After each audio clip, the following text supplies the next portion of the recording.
Okay folks, so I've had a lot of complaints over the last year or two about a process or a damp proofing technique called aquapol. Basically there's a bunch of people going around selling these like beehives that hang from the roof of your house somewhere, and they claim that they make your house nice and dry. And the fact is they don't, and the fact is that they're charging a lot of money to try and, well, not even to try and dry out, to defraud you of money for damp proofing, when 9 times out of 10 the solutions are very simple. We've actually seen some of their quotes, and we've seen the buildings that these things have been quoted for, and in some cases the solution, in fact most cases, the solution has been just better ventilation of the area concerned. Now it just so happens that these people were daft enough, for some reason, I don't know why, to actually turn around and say to me, oh, we'll do you a demonstration of what we've got. So cutting a long story short, we ended up with one of their units sitting in a wet cellar, and I got the opportunity to show you this thing and talk about it, which is kind of crazy. The aquapol system is now marketed in this country by a foreign guy. I can't remember his origins, but he sells himself very convincingly as core conservation. And I know that this chap was thrown out of the one of the exhibitions recently for making some rather ridiculous comments. But the main thing is that core conservation and aquapol are fraud, and you need to understand this and be very sure this is a fraud. They claim that they're going to dry your house out using electromagnetic waves or something. Heaven alone knows how the hell this is supposed to happen, but whether it's electromagnetic waves or a magnet or just complete placebo effect, I haven't got a clue. But it ain't going to dry your house out if you've got something like what I'm going to show you now, which is a wet cellar with a lot of moisture getting into it. And the simple solution for this wet cellar is to get it breathing and to get better ventilation into it. And that's what we've actually done down here. But we thought we'd have a look at this silly little gizmo at the same time. So follow me, I'm going to take you down the cellar and I'm going to show you just what he's done, and you can have a laugh about it. Okay, so now we have a wet cellar, and you will see that we've got a tiled stone floor. It's quite clean, but a little bit salty. Down in the far corner here, you'll see that the cellar actually has a little channel, and the channel is for water, and this is quite a wet area, and when it rains we do see water in this channel, and it's partly through bad drainage, but we can't really solve that drainage problem for one reason or another. The other thing you should notice is that the cellar is not really very breathable. This is cellar paint, and it's trapping moisture into the walls, and you'll notice that there are salts forming on the surface of the wall, and these are really forming where the wall is desperately trying to lose moisture, and it can't lose moisture because it's got this plastic emulsion paint on it. Where I've chipped it off, you will see that we've got sandstone behind it, and you can just see the pale outline of the original lime wash, and that stone is bone dry. So really the solution to this cellar is partly just to get rid of this stuff. You can see it does flake off, and if you could get all this paint off, you would dry the cellar very nicely.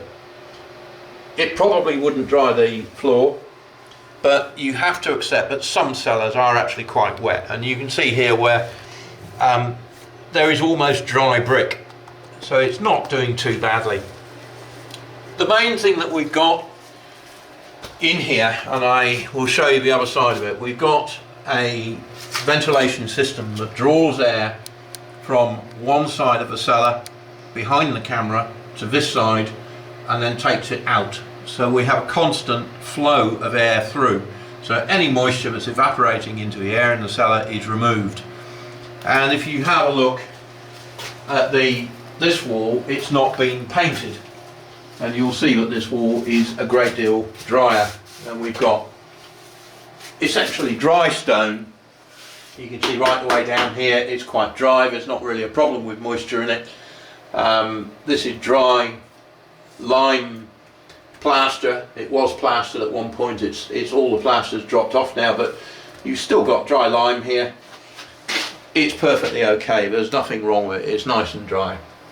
And you can see there are timbers up here. There's very little moisture on those timbers. They're fine. So the cellar itself is okay. If we go around the other side, let's have, again, this is a problem with moisture building up. There's cement render on here, and you can see that it's in places a little bit hollow. Where I've chipped a bit off, you can see dry stone behind it, and that dry stone is perfectly okay with no moisture there.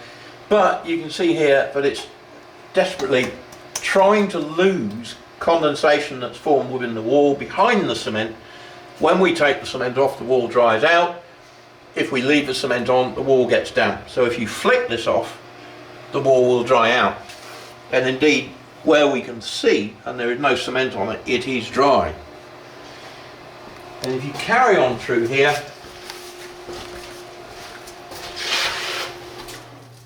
the next feature that you can see in here is that there is a very large opening in the wall here, and this used to be an open doorway.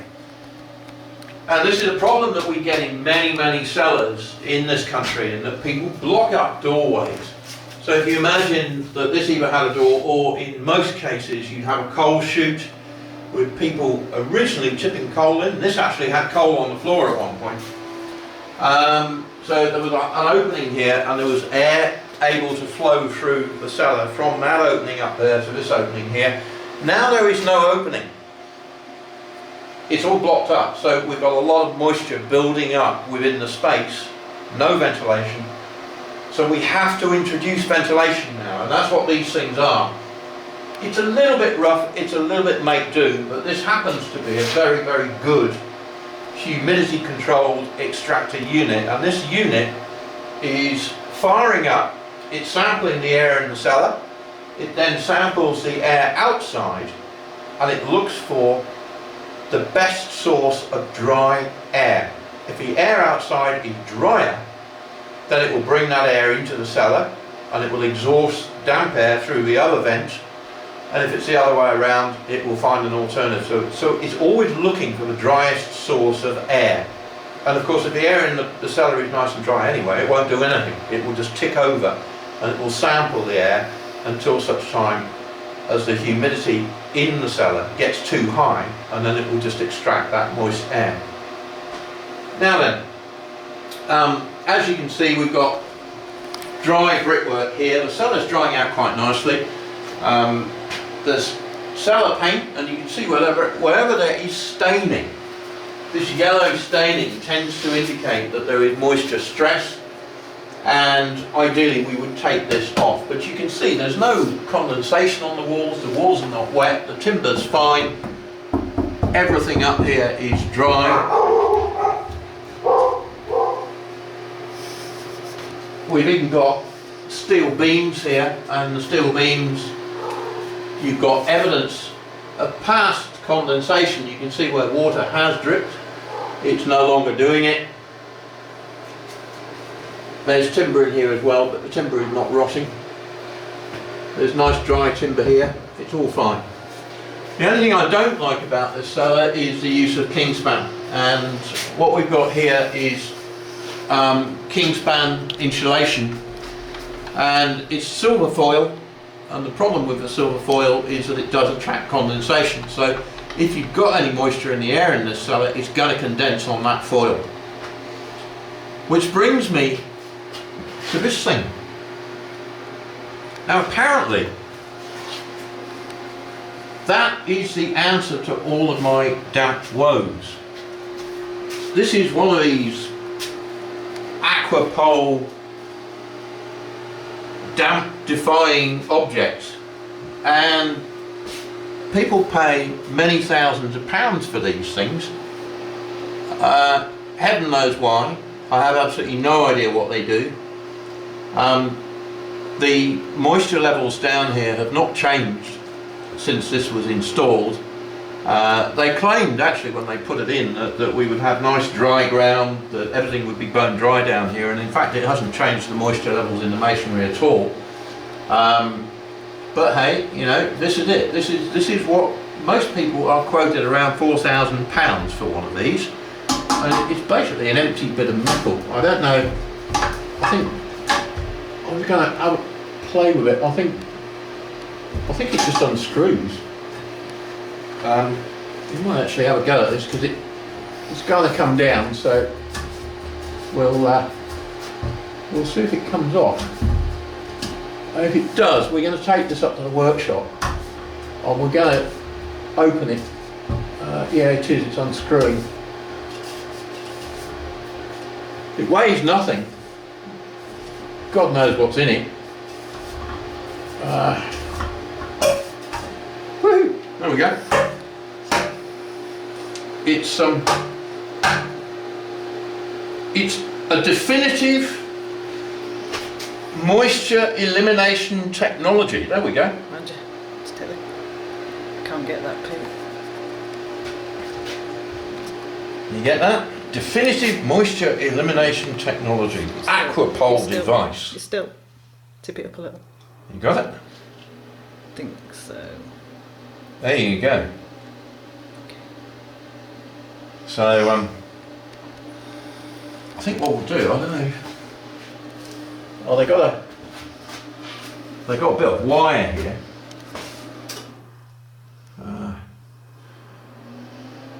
Yeah, a little bit of wire goes to the light fitting, so I don't quite know what that's supposed to do, but maybe it's an earth or something. Yeah, a bit of white wire.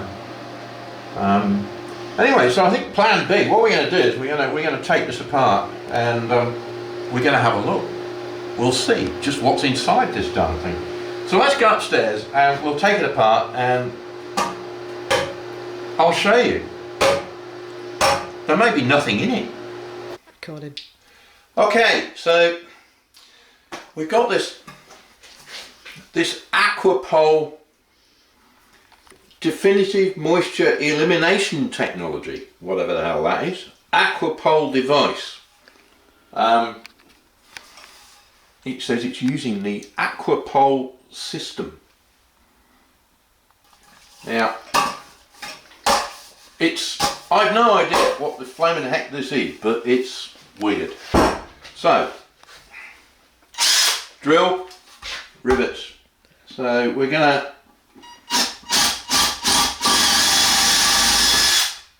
take these rivets off. They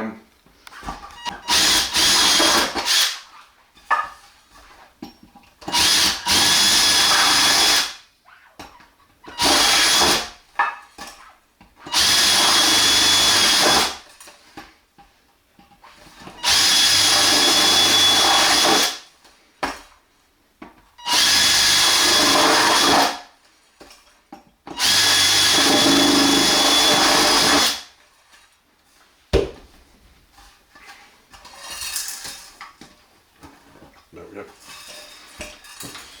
Okay, so you're ready to record? Yep. Alright, so we've ooh. Da da da da da da. Flipping out. So we've got a beehive and we've got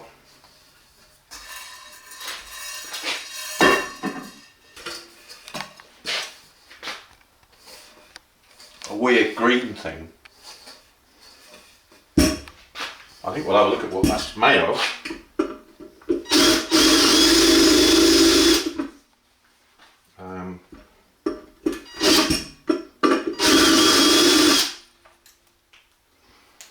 Seems to be three little or maybe even two bits of, once we can drill this out completely.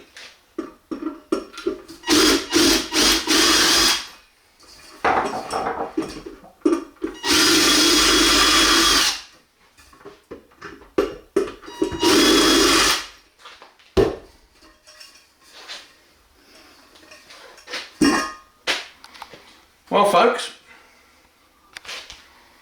that apparently is going to dry your house out. It's going to cure rising damp, the problem that never existed in the first place.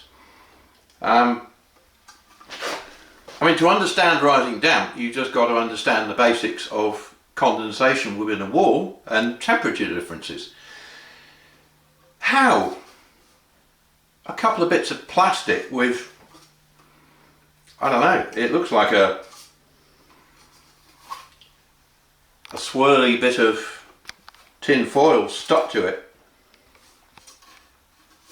It's a rather amateurish circuit board. Beyond belief, really.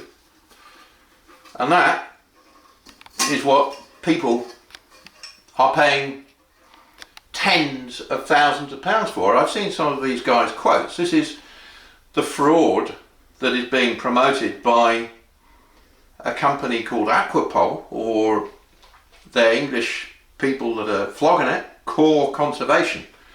I can't believe it.